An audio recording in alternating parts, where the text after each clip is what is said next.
সীমান্তের অপর প্রান্ত থেকে আপা এখনো সংবাদ পাঠান, চট করে ঢুকে পড়ার পায়ে তারা ধান্দা করতেছেন। আপা যেখানে আছেন ভালো আছেন, ওখানে থাকেন, আমরা ধরে আনবো সময় মতো। এর আগে ঢুকবার চেষ্টা করবেন না। এদেশের মানুষের কপালে পড়লে কত ধানে কত চাল হয় হিসাবটা বুঝে পাবেন।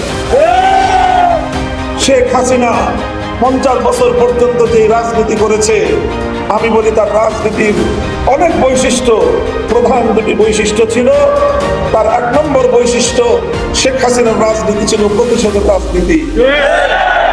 75 সালে তার বাবাকে কেন খুন করেছিল মানুষ, কেন অভ্যুত্থান হয়েছিল 15ই আগস্ট, সে কথা তিনি ভুলে গেছেন। 30,000 মায়ের বুক খালি করেছিল বাকশালীরা। বাংলাদেশের মুক্তিযুদ্ধে এত মানুষ মরে নাই, সেই মানুষ 71 থেকে 75-এর 15ই আগস্ট পর্যন্ত এদেশে হত্যা করা হয়েছে। সেই মানুষের জন্য কোনো মায়া নাই, কোনো চোখের অশ্রু নাই, সব চোখের অশ্রু শুধু 15ই আগস্টের জন্য।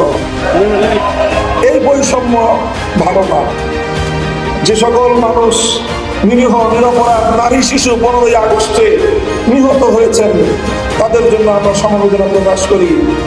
কিন্তু শুধু নিহত তারাই হন নাই, তাদের রক্তের যেমন দাম আছে, ওই 30,000 মায়ের চোখের অশ্রুর কোনো মূল্য নাই। যাদের সন্তানদেরকে তরতাজা তাগড়া তাগড়া যুবকদেরকে তুলে নিয়ে গিয়ে আপনার বাবা হত্যা করেছিল, সিরাজ শিকদারদের জীবনের কোনো মূল্য ছিল না। যাই হোক, পুরাতন হিসাব, ওই হিসাবে আমি যেতে চাই না। 15ই আগস্ট এই অভ্যুত্থানের পর শেখ হাসিনা আন্তর্জাতিক গণমাধ্যমে বলেছিলেন যে জাতি তার বাবাকে খুন করেছে, হত্যা করেছে, তিনি সেইদের কাছ থেকে প্রতিশোধ গ্রহণ করবেন। এই ঘোষণার পর 1975-এর 15ই আগস্ট থেকে 2024-এর 5ই আগস্ট, এই 50 বছর শেখ হাসিনা বাংলাদেশে রাজনীতি করেছেন। শেখ হাসিনার এই রাজনীতিটা ছিল প্রতিশোধ গ্রহণের রাজনীতি। তিনি প্রতিশোধ নিয়েছেন বাংলাদেশের জনগণের কাছ থেকে, তিনি প্রতিশোধ নিয়েছেন বাংলাদেশ নামক রাষ্ট্রটার কাছ থেকে। এই দেশটাকে তিনি স্বাধীন রাখতে চান নাই। দেখেন না, কথায় কথায় বলতো বিদ্যুৎ দিয়েছি, বেশি কথা বললে বিদ্যুতের সব সুইচ বন্ধ করে ঘরে বসে থাকবো।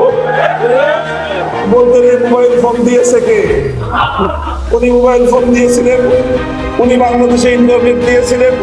সারা পৃথিবীর মানুষ যখন মোবাইল ব্যবহার করে অগ্রসর হয়ে গেছে, বাংলাদেশে নাকি জনগণকে উনি মোবাইল দেন। এই ছিল ওনার ভাবখানা।